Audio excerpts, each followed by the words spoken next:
Olá, tudo bem com vocês? Estamos novamente reunidos para discutir a história da igreja, os ensinamentos, os princípios e as suas missões. Eu sou o pastor Alex Xavier, um dos líderes da Igreja Batista Soli Deo Glória. Hoje começamos a abordar especificamente a história do cristianismo. Nos vídeos anteriores, discutimos de forma extensiva sobre o período interbíblico, a mudança do Antigo Testamento para o Novo Testamento. Também discutimos a respeito do contexto histórico, cultural, político e religioso, o cenário onde o cristianismo se desenvolvera. Hoje gostaria de iniciar um diálogo sobre a figura de Jesus, conhecido como Jesus de Nazaré. É interessante notar que por um longo período questionou-se a existência de Jesus. Ele teria sido apenas uma criação dos seus seguidores ou se realmente existiu como um personagem histórico? Jesus foi o primeiro personagem a ser estudado dessa maneira. O primeiro a contestar a realidade histórica da existência de Jesus foi Bruno Bauer, no século XIX. Ele afirmava que Jesus nunca foi um personagem, mas sim uma criação mítica dos evangelistas. Segundo Bauer, Jesus teria sido um personagem construído pelos homens que escreveram os evangelhos. É óbvio que essa ideia foi contestada, pois até mesmo antes dele, os iluministas e racionalistas tentaram recuperar o Jesus histórico, além das questões da religiosidade. O teórico Remarus, por exemplo, tentou reconstituir de forma histórica e cientificamente Jesus dentro do contexto cristão.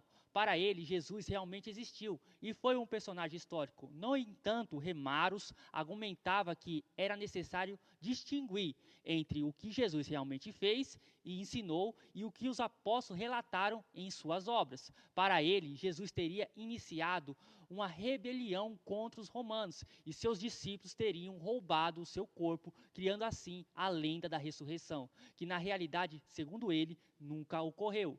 A pesquisa do Jesus histórico que conhecemos será impulsionada ainda no século XIX, através do estudo das fontes evangélicas, que quero chamar a sua atenção para o fato de que nem sempre Jesus foi reconhecido como um personagem histórico, muito menos como uma pessoa que existiu.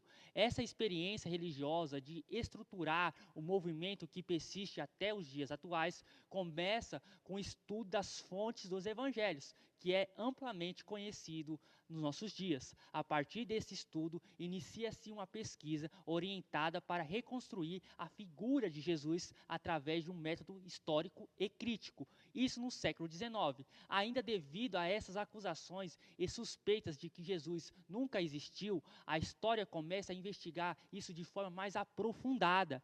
Esse estudo sobre a existência, o papel e a relevância de Jesus será conduzido também pela escola liberal.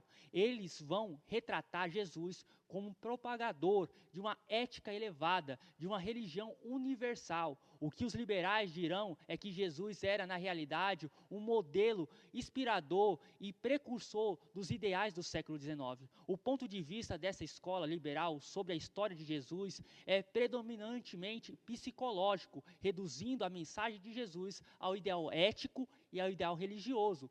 Adolf Hanneke, um teórico da segunda metade do século XIX, argumentava que os evangelhos não são uma obra histórica, mas sim livros destinados à evangelização. Para ele, Jesus foi um grande iluminado, um mestre da religião, que enfatizava a paternidade divina e a fraternidade humana. Existia outra escola, um outro grupo que se dedicava ao estudo de Jesus, independentemente de sua existência ou não, os chamados comparadores de religiões. Eles vão identificar em Jesus as características de um profeta do reino de Deus, um meio de uma catástrofe apocalíptica. O que se sabe atualmente é que ninguém mais questiona seriamente a não existência histórica de Jesus. Na academia de historiadores, ninguém mais questiona sobre isso, seu papel, a sua relevância, pois já foi comprovada a sua existência. E como podemos saber disso? Como conseguimos ter